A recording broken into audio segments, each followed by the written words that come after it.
Jacob ফাটু and তামাতুঙ্গা versus street প্রফিটের মধ্যে আগামী সপ্তাহে আমরা একটি ট্যাগ টিম ম্যাচ দেখতে পাবো। যে ম্যাচটিতে আমরা স্ট্রিট প্রফিটকে কিছুটা এগিয়ে রাখতে পারি, কেননা স্ট্রিট প্রফিট লাস্ট উইকে ডিআইওয়াইকে হারিয়ে তাদের চ্যাম্পিয়নশিপ ম্যাচের জন্য কোয়ালিফাই করেছে এবং ডিআইওয়াই কিন্তু ছিল former SmackDown tag team champion.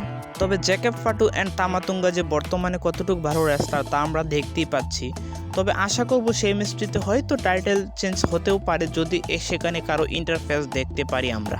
তবে আমি পার্সোনালি চাইবো সেই ম্যাচটি যেন স্ট্রিট প্রফিট জয়লাভ করতে পারে এবং কি আমরা এলএ নাইটের চ্যাম্পিয়ন হওয়ার পর প্রথম ম্যাচ দেখতে পাবো সান্তোস এসকোবারের বিরুদ্ধে, কেননা সান্তোস এসকোবার সেই ম্যাচটিকে আন্দ্রাডেকে হারিয়ে সেই ম্যাচটি কোয়ালিফাই করেছি এবং আমরা সান্তোস এসকোবারের প্রথম ম্যাচ দেখতে পাবো ইউনাইটেড স্টেট অফ চ্যাম্পিয়নশিপ ম্যাচের বিরুদ্ধে।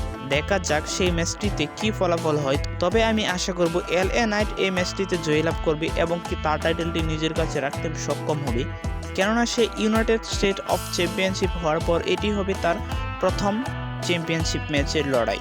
এবং কি আমরা ওমেন্সদের মধ্যে একটি 6 ওমেন ট্যাগ টিম ম্যাচ দেখতে পাবো ব্লেয়ার ডেভেনপোর্ট অ্যান্ড বর্তমান ট্যাগ টিম চ্যাম্পিয়নরা, এবং অপরদিকে আমরা দেখতে পাবো বিয়াঙ্কা বেলার, জেড কার্গিল অ্যান্ড নেওমি।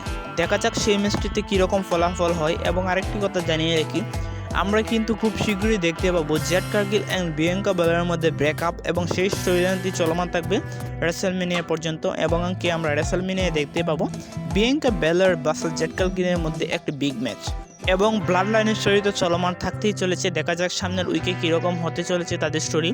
এবং কোডি রোডস ভার্সেস কেভিন ওয়েন্সের মধ্যে আমরা বেসিন বালিনে একটি ম্যাচ দেখতে পাবো।